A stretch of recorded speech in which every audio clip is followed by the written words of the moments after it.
आइए, स्वागत है साथियों हमारे इस YouTube चैनल संस्कार गुरुकुलम में। मैं हूं आपका दोस्त व होस्ट आनंद राज आनंद।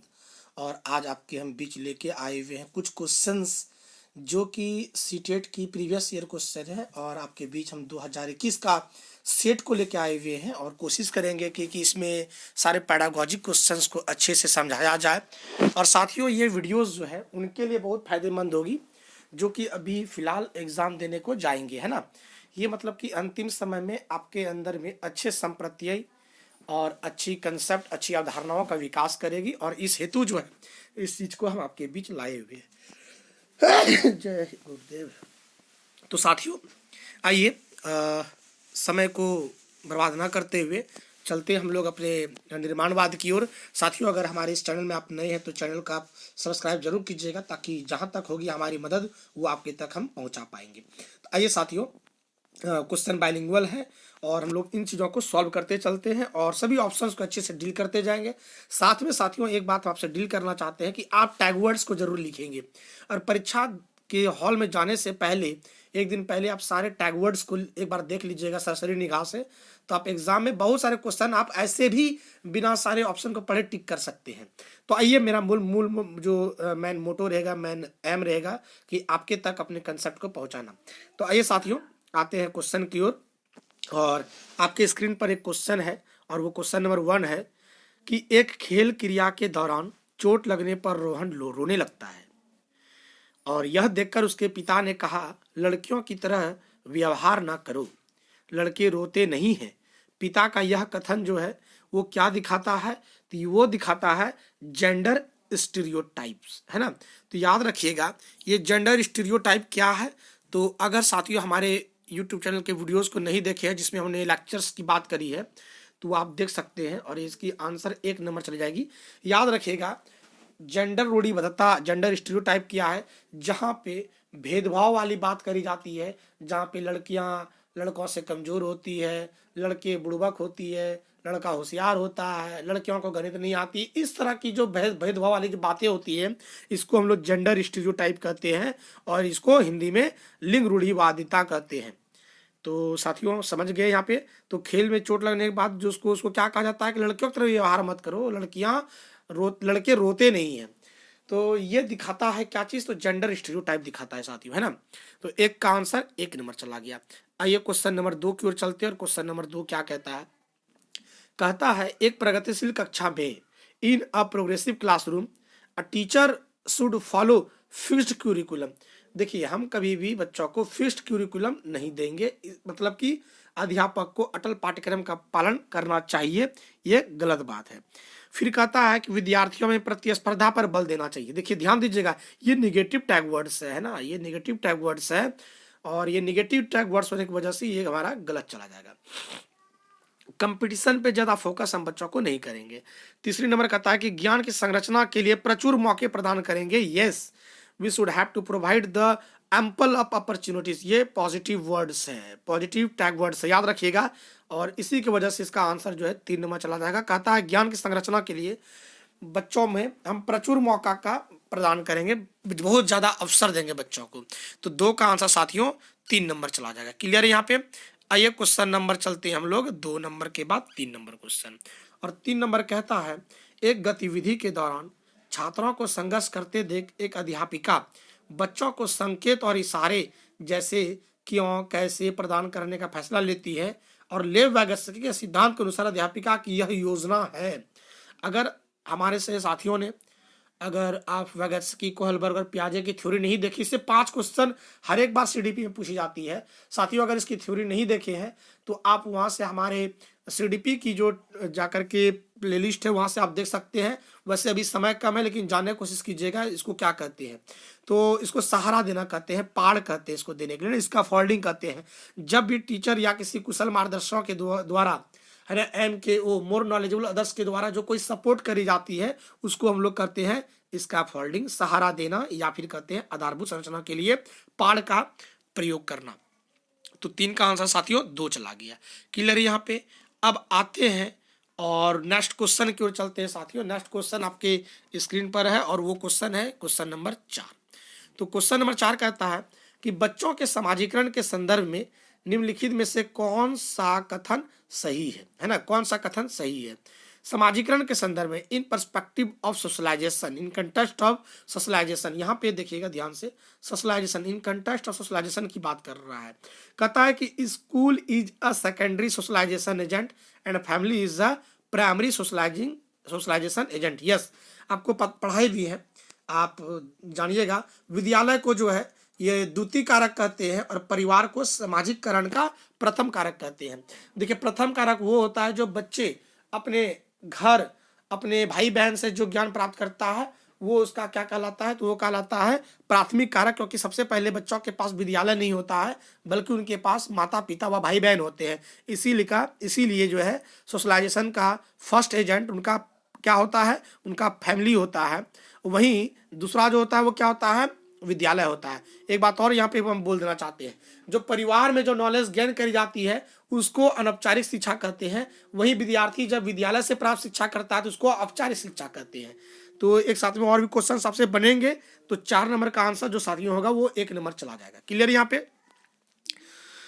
तो आइए नेक्स्ट क्वेश्चन की ओर चलते हैं, क्वेश्चन नंबर 5 की ओर चलते हैं ना।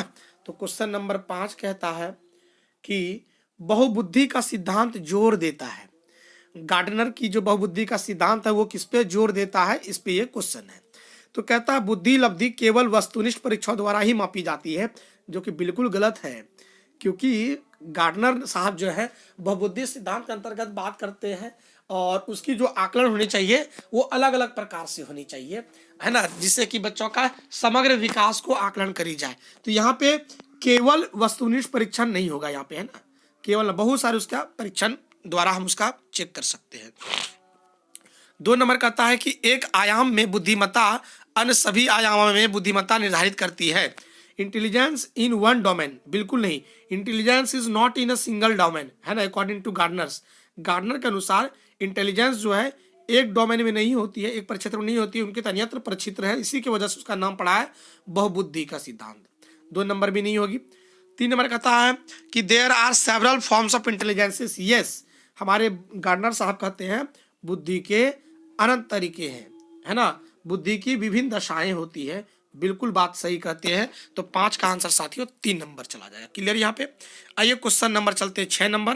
कहता है कि लॉरेंस कोहलबर्ग के सिद्धांत के अनुसार किसी कार्य को इसलिए करना क्योंकि दूसरे इसे स्वीकृति देते हैं नैतिक विकास चरण को दर्शाता है। तो अब समझिएगा इसको क्या कहते हैं साथियों। अगर आपने कोहलबर्ग का थ्योरी नहीं पढ़ा है तो हमारे आप सीडीपी के जो 2021 की जो प्लेलिस्ट बनी हुई है 23 वीडियो है, उनमें से वागत्स्की, वागत्स्की, पियाजे और कोहलबर्ग की वीडियो को जरूर देखिएगा। वहां से क्वेश्चन बोले मैंने 5 क्वेश्चन पूछे जाते हैं, आप देख लीजिएगा। और अगर बात करें क्वेश्चन की बात, यहाँ कहता है according to Kohlberg performing an act and doing something because other approves it, जो दूसरे स्वीकृति देते हैं, बच्चा वही काम करते हैं जो दूसरा को ही स्वीकार करता है। इसको क्या कहते हैं साथियों, तो इसको कहते हैं हम लोग क्या कहते हैं, कन्वेंशनल कहते हैं, इसको कन्वेंशनल स्टेज कहते हैं। तो थोड़ा सा यहाँ पे चीज़ों को आप रटना पड़ेगा आपको, लेकिन इसकी थ्योरी एक बार आप देख, कम से कम अगर समय नहीं भी है ना तो वागत्स्की, पियाजे और कोहलबर्ग को एक बार जरूर देख लीजिएगा। 5 नंबर आपकी आ जाती है, एक बार जरूर देख लीजिएगा, क्योंकि यहाँ पे चर्चा अगर कर भी देते तो उतना कंसेप्ट आपका क्लियर नहीं हो पाएगा, समय ही बर्बाद हो जाएगा, इसलिए आप देख लीजिएगा वहाँ पे। वैसे हम कोशिश करेंगे कि इस वीडियो के नीचे जो है वागत्स्की, कोहलबर्ग और पियाजे की हम लिस्ट दे दें, लिंक दे दें, वहाँ से आप चीज़ों को देख सकते हैं साथियों, है ना। तो इसको कहते हैं हम लोग क्या कहते हैं, कन्वेंशनल स्टेज कहते हैं, है ना। तो आइए नेक्स्ट क्वेश्चन की ओर चलते हैं और नेक्स्ट क्वेश्चन जो है वो है क्वेश्चन नंबर 7। तो क्वेश्चन नंबर 7 जो है एक बार देख लेते हैं। क्वेश्चन नंबर 7 कहता क्या है साथियों। यस, क्वेश्चन नंबर हम लोग 7 देख लेते हैं। और 7 नंबर चूंकि गलत यहाँ पे चीज़ें आ जा रही है, कोई बात नहीं है। यस, थोड़ा सा मिस्टेक हो गया है ना, ये गलत आ गया यहाँ पे, कोई बात नहीं है, ये कभी कभी हो जाती है। यस, अब देखिए 7 नंबर क्वेश्चन देखिएगा। तो यहाँ पे बाय मिस्टेक हो गया था साथियों, है ना, तो कोई बात नहीं है, आप काफ़ी सोच विचार वाले आदमी हैं। आइए देखते हैं।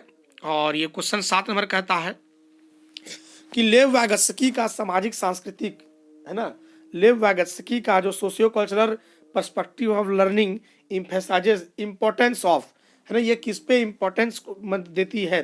तो वैगसी का जो सिद्धांत है उस सिद्धांत का नाम है सामाजिक सांस्कृतिक सिद्धांत, और ये समाज और संस्कृति पे बल देते हैं। और ये किस पे जोर देता है?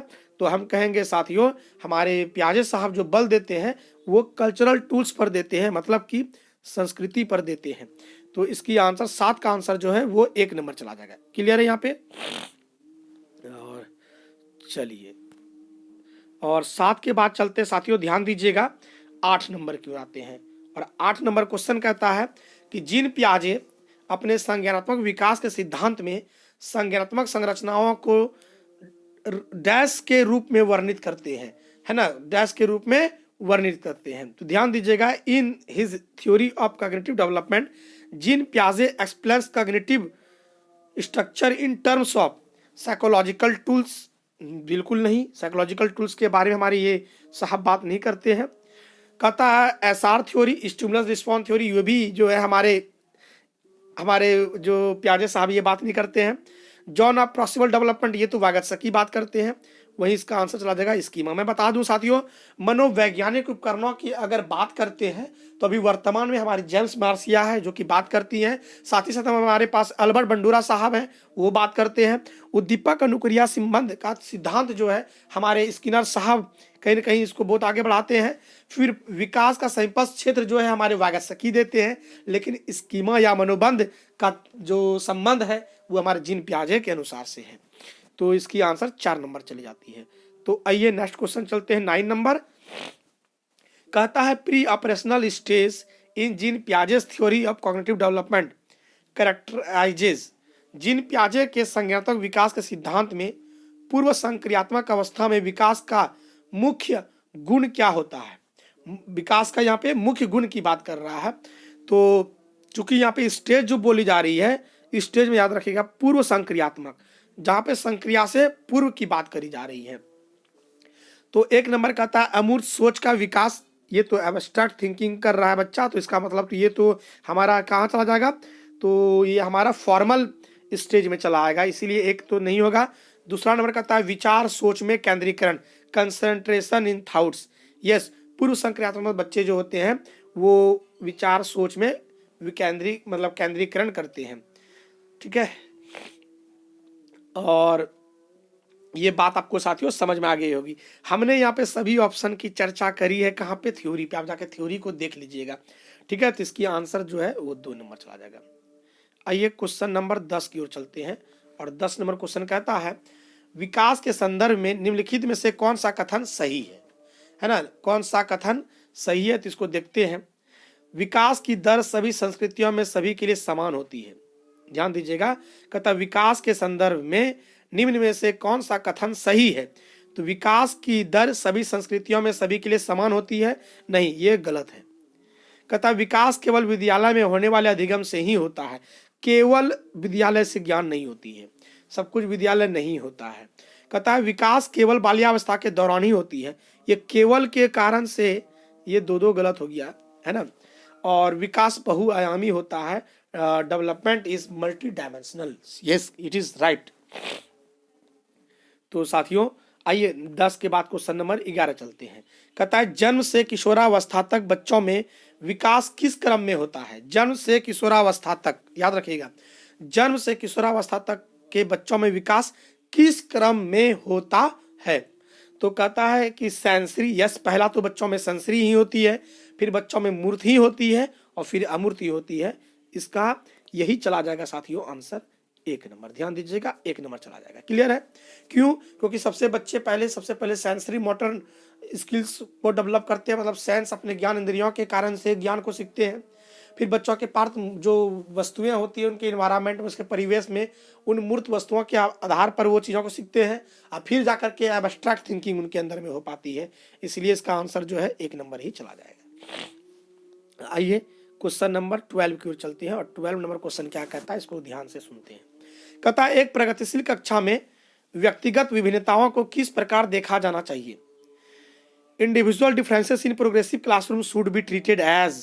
यस, तो कहता है कि in hindrance to the process of learning, अधिगम की प्रक्रिया में बाधा, बच्चे व्यक्तिगत प्रक्रिया में वो बाधा नहीं देते हैं, है ना। अध्यापक की पक्ष पर असफलता, बिल्कुल ये गलत बात है। योग्यता आधारित समूह बनाने का मापदंड, है ना, तो ये 3 नंबर जो है साथियों, ध्यान से सुनिएगा, ये भी गलत बात कर रहा है, क्योंकि यहाँ पे योग्यता आधारित नहीं, यहाँ पे कह रहा है योग्यता आधारित समूह बनाने का मापदंड, तो योग्यता पर आधारित बच्चों को अलग नहीं करना है हमें, ना, ये भी गलत है। फिर कहता है अध्यापन अधिगम प्रक्रिया की परियोजना के लिए महत्वपूर्ण है। यस, टीचिंग लर्निंग प्रोसेस के लिए ये एक क्या है, तो इम्पोर्टेंट है। मतलब it is individual differences are the resources for the teaching learning process. Okay, आइए क्वेश्चन नंबर चलते हैं 13 नंबर, और कहता है एक समावेशी कक्षा में डैश पर जोर देना चाहिए। एक समावेशी कक्षा पे किस पर जोर देना चाहिए बच्चों को, तो कहता है प्रदर्शन अभिमुखी लक्ष्यों पर। सिर्फ और सिर्फ हम लोग बच्चों को ओरिएंटेड गोल्स पर फोकस नहीं करेंगे, ठीक है। फिर कहता है अभिवेदी या समरूपी निर्देश, अनडिफरेंशिएटेड इंस्ट्रक्शंस, बिल्कुल ये गलत है, 1 नंबर भी गलत है। कहता है segregation of student based on their social identity, बिल्कुल सामाजिक पहचान के आधार पर छात्रों को अलग भाव नहीं करेंगे बच्चों को, तो हर बच्चे के सामर्थ्य को अधिकतम करने के लिए अवसर प्रदान करेंगे। याद रखेगा, ये मैंने टैग वर्ड्स दिया था अवसर प्रदान करना, जो कि पॉजिटिव टैग वर्ड्स हैं। आइए 13 के बाद चलते हैं साथियों क्वेश्चन नंबर 14 की ओर, और देखते हैं 14 नंबर क्या कहता है। कहता है दिव्यांगजन अधिकार अधिनियम 2016 के अनुसार निम्न में से किस शब्दावली का प्रयोग उपयुक्त है। मंदित छात्र, ये बिल्कुल गलत है। विकलांग छात्र, ये भी नहीं होगा। छात्र जिसे शारीरिक दिव्यांगता है, स्टूडेंट विथ फिजिकल डिसेबिलिटीज, तो हम लोग दिव्यांग शब्द का इस्तेमाल करेंगे, है ना। तो ये चीज मोदी जी जो भाषण में भी बोले थे, है ना, हम बच्चों को विकलांग नहीं कहा कि हम उसको दिव्यांग शब्द से जो है क्या करेंगे, बोलेंगे उसको, है ना। आइए 14 नंबर के बाद चलते हैं क्वेश्चन साथियों। 14 नंबर के बाद जो क्वेश्चन होगा वो है आपका 15 नंबर क्वेश्चन। तो 15 नंबर क्वेश्चन है कि अधिगम कठिनाइयां से जूझते छात्रों के जरूरतों को संबोधित करने के लिए एक अध्यापक को क्या नहीं करना चाहिए। ध्यान दीजिएगा, यहाँ पे है नहीं करना चाहिए, मतलब जो लर्निंग डिसेबिलिटीज से जो बच्चे हैं उसके साथ में एक टीचर को क्या नहीं करना चाहिए। तो कहता है दृश्य श्रव्य सामग्री का इस्तेमाल करना चाहिए। कोई जरूरी नहीं है कि दृश्य श्रव्य सामग्री का ही करेंगे, जो उपयुक्त होगा वही करेंगे। तो यहाँ पे सिर्फ एक बात बोल के दृश्य श्रव्य सामग्री को कह के जो है ये गलत हो गया, क्योंकि बहुत सारी ना हम शिक्षण सामग्री होती है। फिर कहता है 2 नंबर संरचनात्मक शिक्षा शास्त्रीय उपागमों का इस्तेमाल करना। Use constructive pedagogical approaches, yes constructive भी करना चाहिए, लेकिन और भी चीज़ों को कर सकते हैं, इसीलिए 15 का आंसर जो है वो ये 2 नंबर नहीं होगा। कहता है व्यक्तिगत शैक्षिक योजना बनाना, है ना, व्यक्तिगत तो नहीं बनाएंगे कभी बच्चों को, है ना, तो ये भी नहीं बनाएंगे। और फिर कहता है शिक्षा शास्त्र को आकलन के जटिल संरचनाओं का प्रयोग कराएंगे। Practice rigid structures of pedagogy and assessment, बिल्कुल साथियों। और 15 का जो आंसर होना चाहिए वो 4 होगा, और सीटेट ने भी 4 ही ली है। तो चलिए कोई टीका टिप्पणी नहीं, आगे क्वेश्चन की ओर चलते हैं। 16 नंबर क्वेश्चन, सर्जनात्मकता यस क्रिएटिविटी की पहचान का प्रमुख लक्षण क्या है। क्रिएटिविटी से प्रमुख लक्षण क्या है, इस पे बात करें तो साथियों वो होता है अपसारी चिंतन। क्या होता है, डाइवर्जेंट थिंकिंग। जब बच्चे डाइवर्जेंट थिंकिंग करते हैं तो हम कहते हैं कि बच्चों में कहीं ना कहीं सृजनशील भाव उत्पत्ति होती है। आइए 17 नंबर क्वेश्चन देखते हैं क्या कहता है। कहता है विविध पृष्ठभूमियों के अधिगमकर्ताओं को संबोधित करने हेतु एक अध्यापक को करनी चाहिए, है ना। यहाँ पे एक वर्ड है, वो कहता है क्या चीज, डाइवर्स बैकग्राउंड के बच्चे, मतलब विविध पृष्ठभूमियों के अधिगमकर्ता को संबोधित करने हेतु एक अध्यापक को क्या करनी चाहिए। तो उन्हें करनी चाहिए क्या, तो कहता है विविधता संबंधी मुद्दों पर बातचीत टालनी चाहिए, बिल्कुल नहीं टालनी चाहिए, गलत है यहाँ पे। फिर कहता है विविध विन्यासों में उदाहरण लेने चाहिए, बिल्कुल ये जो है draw examples for diverse settings, yes. और 17 का आंसर 2 नंबर जो है ये जाना चाहिए, लेकिन आगे ऑप्शन और भी देख लेते हैं। कहता सभी के लिए मानकीकृत आकलनों का इस्तेमाल करना चाहिए। Use standard assessment for all, कोई जरूरी नहीं कि स्टैंडर्ड असेसमेंट नहीं करेंगे, असेसमेंट करेंगे, असेसमेंट बहुत प्रकार की होती है। ऐसे कथनों का इस्तेमाल करना चाहिए जो नकारात्मक रूढ़िबद्धता धारणा को मजबूत करे, है ना। तो इसका आंसर साथियों वो हमारा 2 नंबर ही चला जाएगा। क्लियर है यहाँ पे। आइए 18 नंबर क्वेश्चन चलते हैं और 18 नंबर क्वेश्चन कहता क्या है। कहता है समस्या समाधान क्षमताओं को किस प्रकार सुसाध्य किया जा सकता है। Problem solving abilities can be facilitated bye, है ना। तो वो क्या है, तो बात करते हैं। कहता है focusing on drill and practice. Problem solving के लिए ड्रिल एंड प्रैक्टिस ठीक है, कोई गलत नहीं है इसमें, लेकिन और भी देखते हैं। 2 नंबर कहता है इनकरेजिंग फिक्स्ड प्रोसेस। ये फिक्स्ड प्रोसेस की वजह से जो है इसका ये गलत हो गया। फिक्स्ड प्रोसेस ये नेगेटिव वर्ड है, गलत हो गया। 3 नंबर कहता है इनकरेजिंग यूज ऑफ एनालॉजीज। 18 का 3 नंबर आंसर है, क्योंकि कहता है कि समरूपक इस्तेमाल को बढ़ावा देकर हम बच्चों में समस्या समाधान को कर सकते हैं। बिल्कुल, तो मतलब यहाँ पे एनालॉजिस के वर्क के कारण से बच्चों में समस्या समाधान क्षमता को विकास कर सकते हैं। आइए नेक्स्ट क्वेश्चन देखते हैं, और नेक्स्ट क्वेश्चन है 19 नंबर। और 19 नंबर क्वेश्चन कहता है अधिगम की अभिप्रेरणा को किस प्रकार कायम रखा जा सकता है। ध्यान दीजिएगा, अधिगम जो है उसकी अभिप्रेरणा को किस प्रकार कायम रखा जा सकता है। तो कहता है बच्चों को दंड देकर, जो एकदम गलत है, ये एकदम निगेटिव वर्ड है ना। पनिश द चिल्ड्रन गलत है। कहता प्रवीणता अभिमुखी लक्ष्यों पर जोर देकर, focusing on mastery oriented goals, है ना। तो ये जो बात कर रहा है वो अच्छी बात कर रहा है, बिल्कुल सही बात कर रहा है, और इसका आंसर लगता है 2 नंबर सही है। लेकिन आगे और भी ऑप्शन को देख लेते हैं। बच्चों को बहुत आसान क्रियाकलाप देकर, नहीं, आसान भी क्रियाकलाप देंगे तो बच्चे रटे हुए चीज़ों को याद करेंगे। यंत्रवत याद करने पर जोर देकर, ये भी गलत है, याद करना ही गलत वर्ड है। आसान क्रियाकलाप ये भी गलत वर्ड है, तो इसकी आंसर 2 नंबर चली जाएगी, सबसे बेस्ट होगा। 19 के बाद चलते हैं साथियों 20 नंबर का था शर्मिंदगी। सैम जो है उसके ऊपर ये क्वेश्चन है। तो सैम क्या है, इस पे बात किया जाता है। तो साथियों कहता है 1 नंबर में कि संज्ञान से कोई संबंध नहीं है। बिल्कुल, सैम जो है वो संबंध है, 1 नंबर तो होगा नहीं कभी। अगला है शर्मिंदगी का संज्ञान पर नकारात्मक पड़ सकता है। हाँ बिल्कुल, नकारात्मक, अगर बच्चा कोई बहुत ज्यादा शर्म करता है तो उसमें नेगेटिव इम्पैक्ट पड़ सकता है। ये 2 नंबर सही बोल रहा है। वही 3 नंबर देखते हैं, कहता बच्चों को अधिगम हेतु अभिवृत्त करने के लिए बहुत प्रभावशाली है ना। ऐसा कुछ नहीं है। शर्मिंदगी के भाव को अध्यापन अधिगम प्रक्रिया बारंबार पैदा करना चाहिए, ये तो एकदम ही गलत हो गया। तो इसकी आंसर 2 नंबर चली जाएगी साथियों।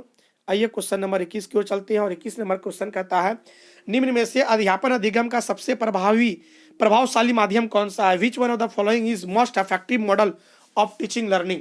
टीचिंग लर्निंग का सबसे इफेक्टिव मोड क्या है। तो इसमें आप देखते हैं ऑप्शन की ओर, तो कहता है रोट मेमोराइजेशन ऑफ कंटेंट, जो कि बिल्कुल गलत है, क्योंकि रोट मेमोराइजेशन तो करेंगे नहीं, तो 1 नंबर तो कभी होगा नहीं। 2 नंबर कहता है exploration of relationship between concept. Yes, explore word जो है वो पॉजिटिव वर्ड से है ना, तो इसीलिए इसका आंसर 2 नंबर चला जाएगा। ये पॉजिटिव वर्ड्स के आधार पे आप चीज़ों को आगे बढ़ा सकते हैं। ये क्वेश्चन नंबर चलते हैं साथियों 21 के बाद चलते हैं 22 नंबर क्वेश्चन। कहता है कि एक अध्यापक को दिए गए किसी क्रियाकलाप पर छात्रों के विभिन्न त्रुटियों का विश्लेषण करना चाहिए, क्योंकि अ teacher should analyse the various errors made by students on a given task because. तो कहता है कि एक अध्यापक को दिए गए किसी क्रियाकलाप में छात्रों की विभिन्न त्रुटियों का विश्लेषण करना चाहिए, क्योंकि 1 नंबर कहता है इसके आधार पर वह दंड की मात्रा निर्धारित कर सके। दंड वाला तो वर्ड ही गलत है, इसी की वजह से 1 नंबर नहीं होगा। कहता त्रुटियों की समझ अध्यापन अधिगम प्रक्रिया के लिए अर्थपूर्ण है, बिल्कुल ये है, और ये क्वेश्चन नंबर 22 का 2 आंसर चला जाएगा। आइए नेक्स्ट क्वेश्चन चलते हैं 23 नंबर। बच्चों को सीखने में कठिनाई होती है जब, बच्चों को सीखने में कठिनाई होती है कब, तो कहता है जब। तो जब क्या है, तो ध्यान दीजिए, कहता है 1 number information is presented in disconnected chunks. सूचना अलग अलग टुकड़ों में प्रस्तुत की जाए। यस, जब सूचना को आप अलग अलग सूची में प्रस्तुत करेंगे बच्चों को कठिनाई हो सकती है। 1 नंबर हो सकता है, लेकिन आगे भी देखते हैं ऑप्शन। और आगे ऑप्शन नंबर 2 है वो आंतरिक रूप से अभिप्रेरित हों, ऐसा इसका लगाव इसके साथ में कुछ नहीं है। अधिगम सामाजिक संदर्भ में हो, कोई जरूरी नहीं कि अधिगम सामाजिक संदर्भ में हो, बहुत हर जगह से हो सकता है। चौथा नंबर कहता है विषय वस्तु को बहु रूपों में प्रस्तुत किया गया हो। Content is represented through multiple ways. विषय वस्तु को अगर बहुत अलग अलग रूप में भी करता है तो उससे कठिनाई हो सकता है, लेकिन इसका जो सीटेड ने आंसर लिया है वो 1 नंबर लिया और 1 नंबर होगा भी। तो साथियों चलते हम लोग नेक्स्ट क्वेश्चन नंबर 24 को, और 24 नंबर क्वेश्चन देखते हैं क्या कहता है। अधिगम की सर्वोत्तम अवस्था कौन सी है? जो लर्निंग है, best state of learning is, best state of learning is, मतलब कि अधिगम की सर्वोत्तम अवस्था कौन सी है? तो कहता देख रहे हैं यहाँ पे उच्च उत्तेजना, उच्च भय। अच्छा, ये रेंजुली का सिद्धांत है साथियों, ध्यान दीजिएगा। रेंजुली के सिद्धांत से संबंधित ये क्वेश्चन है। अगर साथियों अगर आप नहीं देखे हैं तो आप रेंजुली का सिद्धांत हमारे यूट्यूब चैनल में जाके देख सकते हैं। ये रेंजुली का सिद्धांत और ये कई बार उससे पूछा भी गया है और उससे ये संबंधित क्वेश्चन है एक प्रकार का। तो ये 24 का जो है 1 नंबर नहीं होगा। कहता उच्च उत्तेजना, उच्च भय, उच्च उत्तेजना, उच्च भय, उच्च भय की वजह से इसको हम गलत करते हैं साथियों को, ठीक है। फिर 2 नंबर का आता है कि निम्न उत्तेजना उच्च भय, यही उच्च भय के कारण से इसको गलत कर देते हैं। 3 नंबर का था संतुलित उत्तेजना, कोई भय नहीं, बिल्कुल ये 2 नंबर सही बात बोलता है, 3 नंबर सही बोलता है, इसका आंसर 3 चल जाएगा। फिर कहता कोई उत्तेजना नहीं और कोई भय नहीं, नहीं उत्तेजना भी जरूरी है ना, तो इसका आंसर 3 नंबर चल जाएगा। 3 नंबर समझ गए साथियों, तो इसका आंसर 3 नंबर चल जाएगा। आइए क्वेश्चन नंबर हम लोग चलते हैं 25 की ओर, और 25 नंबर क्वेश्चन है कि constructivist view of learning suggest that children dash construction of their on knowledge, बच्चे अपने ज्ञान का निर्माण स्वयं से करते हैं, और यह कंस्ट्रक्टिविस्ट व्यू जो है लर्निंग का ये सजेस्ट करता है। और ये सजेस्ट क्या करता है? तो जब कंस्ट्रक्शन की बात हो रही है, कंस्ट्रक्टिविज्म की बात हो रही है, सृजनशील की बात हो रही है, तो बच्चे यहाँ पे क्या करते हैं, यहाँ पे सक्रिय भूमिका निभाएंगे। याद रखिएगा, जहाँ पे बात करी जाएगी किसकी, कंस्ट्रक्टिविस्ट की, संरचनात्मक या फिर सृजनात्मक की बात करता है, तो वहाँ पे बच्चा सक्रिय भूमिका निभाता है। तो 1 नंबर ऑप्शन में कहता है बच्चों की कोई भूमिका नहीं होती है, जो कि गलत है। बच्चों की सक्रिय भूमिका होती है। बच्चे पूर्ण रूप से वयस्कों पर निर्भर रहते हैं, ये भी गलत है। पूर्ण रूप से जो है इसकी वजह से ये नेगेटिव वर्ड है। बच्चे सक्रिय भूमिका निभाते हैं, और आंसर इसका 3 नंबर चला जाएगा। क्लियर है यहाँ पे? आइए क्वेश्चन नंबर चलते हैं 26 की ओर। कहता है अधिगम के लिए निम्न में से कौन सी धारणा उपयुक्त है ना? Which of the following belief is good for learning? तो आइए, कहता है एबिलिटी इज इम्प्रूवेबल, योग्यता सुधारी है। बिल्कुल यह जो है वो सुधारी है, सारी चीज कहीं ना कहीं इंप्रूव करी जा सकती है। 26 का आंसर 1 नंबर जो है होनी चाहिए। ऑप्शन नंबर 2 कहता है योग्यता अटल है, बिल्कुल गलत है। अटल तो योग्यता है नहीं। प्रयासों से कोई फर्क नहीं पड़ता, ये भी गलत है। असफलता और नियंत्रित है, ये भी गलत वर्ड है। इसका आंसर 1 नंबर चला जाएगा।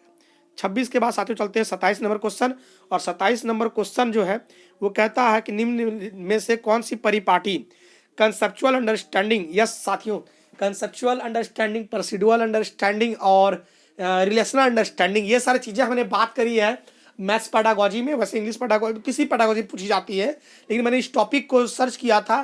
क्लैंप की थ्योरी, जो कि हमने क्लैंप की थ्योरी आपको पढ़ा चुके हैं हम। कहाँ पे? तो पढ़ा चुके हैं साथियों हमारे CDP के वाले भाग में, आप जाकर दे सकते हैं, वहाँ से चीज़ें जान सकते हैं। हमने ज़बरदस्त बात करी है मैथ्स के भी गणित के परिप्रेक्ष्य में भी हमने बात करी है, और वो आपकी वीडियोज़ में पढ़ी हुई है। साथियों अगर आप पूरे हमारे अगर 28 वीडियो को देख लेते हैं CDP का, 28 से 30 क्वेश्चन आपके यहाँ से बन जाएंगे, उतना ही चैप्टर से। समय कम है, लेकिन फिर भी आप थ्योरी को छोड़िए, अभी फिलहाल इन चीज़ों को देखते चलेंगे। तो 27 नंबर जो है वो कंसेप्चुअल अंडरस्टैंडिंग कहता है कि बच्चे जो है कौन सा या परिपाटी विद्यार्थियों में संकल्पनात्मक समझ में बढ़ोतरी करने के सहायक हैं। तो वो होते हैं, अगर बात करें हम लोग कंसेप्चुअल अंडरस्टैंडिंग की, तो 1 नंबर कहता है कि कंपटीशन, जो कि गलत है। टेक्स्ट बुक सेंट्रिक पेडागोजी, ये भी गलत है, आपको बता चुके हैं। फ्रीक्वेंट एग्जामिनेशन, ये भी गलत है। चौथा number option inquiry and dialogue, अन्वेषण और संवाद की बात करता है। समझ गया? कंसेप्चुअल डेवलपमेंट जो है वो बात करता है कहाँ पे? तो अन्वेषण और संवाद, मतलब इंक्वायरी एंड डायलॉग्स पे बात करता है। 27 के बाद साथियों चलते हैं 28 नंबर क्वेश्चन। कहता है एक कार्य के दौरान सायना स्वयं से बात कर रही है, यह स्वयं से बात कर रही है, और वह कार्य किस प्रकार प्रगति कर सकती है। ल व्यगस्की के भाषा और चिंतन के बारे में कौन सा यह जो है बात जो है व्यक्तिगत वाक्य को दर्शाता है, व्यक्तिगत वाक्य को दर्शाता है। तो कहता है कॉग्निटिव इमैच्योरिटी, जो कि पियाजे की है ये, तो ये तो गलत हो गया। फिर कहता है सेल्फ रेगुलेशन, यस 2 नंबर स्वनियमन हो जाएगा। ईगो सेंट्रिसिज्म पियाजे की बात है। फिजिकल डिसऑर्डर्स इसका कोई लगाव वगैरह नहीं है। तो बात समझिएगा, इसकी आंसर अगर हम बात करें साथियों तो वह स्वनियमन सेल्फ रेगुलेशन चला जाएगा। कॉग्निटिव इमैच्योरिटी की बात अगर करते तो पियाजे चाचा करते हैं। ईगो सेंट्रिसिज्म की बात करते तो पियाजे चाचा बात करते हैं। साइकोलॉजिकल डिसऑर्डर से यहाँ पे कोई इसका लेना देना नहीं है, इसीलिए इसका आंसर 2 नंबर चला जाएगा। आइए 29 नंबर क्वेश्चन बोलते हैं, मूल्यांकन पद्धतियों का लक्ष्य होना चाहिए। मूल्यांकन पद्धतियों का लक्ष्य होना चाहिए। Evaluation practices should aim at, तो मतलब कि मूल्यांकन जो है, मूल्यांकन पद्धतियों का लक्ष्य क्या होना चाहिए, तो समग्र होनी चाहिए। लेकिन ऑप्शन देखते हैं यहाँ पे क्या होता है। कहता है 1 नंबर विद्यार्थियों को नामांकित करना, इससे कोई इसका लेना देना नहीं है। योग्यता आधारित समूह में विद्यार्थियों को विभाजित करना एकदम गलत वर्ड है, नेगेटिव वर्ड है। Segregation of students for ability based group, ये नेगेटिव वर्ड है, इसीलिए 2 नंबर नहीं होगा। 3 नंबर कहता है कि साथियों 3 नंबर जो ऑप्शन है वो कहता है विद्यार्थियों की जरूरतों एवं आवश्यकताओं की पहचान करना, बिल्कुल ये चीज सही है। 3 नंबर इसका आंसर चला जाएगा। आइए नेक्स्ट क्वेश्चन चलते हैं 30 number. Individual differences in development of children can be attributed to, बच्चों के विकास की व्यक्तिगत विभिन्नताओं को किस पर प्रतिरोपित किया जाता है, किया जा सकता है। तो इसमें अगर बात करें साथियों तो ये क्या होगा, तो बच्चों के विकास की जो individual differences in development of children can be attributed to heredity only के कारण से, ये गलत हो गया। इन्वायरमेंट वनली, ये भी गलत हो गया। नैदर हेरिडिटी नॉर इन्वायरमेंट, ये भी गलत है। ना ही आनुवंशिकता नहीं पर्यावरण, कहता आनुवंशिकता और पर्यावरण की परस्परता पार, तो 4 नंबर ऑप्शन है। क्योंकि इंडिविजुअल डिफरेंसेस में जो अगर नर्चर होती है उसमें दोनों की भूमिका होती है, नेचर की भी होती है और नर्चर की भी होती है, अर्थात आनुवंशिकता की भी होती है और पर्यावरण की भी होती है। तो 30 का आंसर साथियों यहाँ पे हुआ। तो साथियों मैथ्स CDP के भाग को यहीं पे रखते हैं और फिर आपके बीच हम लेके आते हैं मैथ्स पेडागॉजी, और मैथ्स पेडागॉजी और EVS पेडागॉजी को एक साथ में कर लेंगे, फिर इंग्लिश पेडागॉजी हिंदी पेडागॉजी के साथ में कर लेंगे।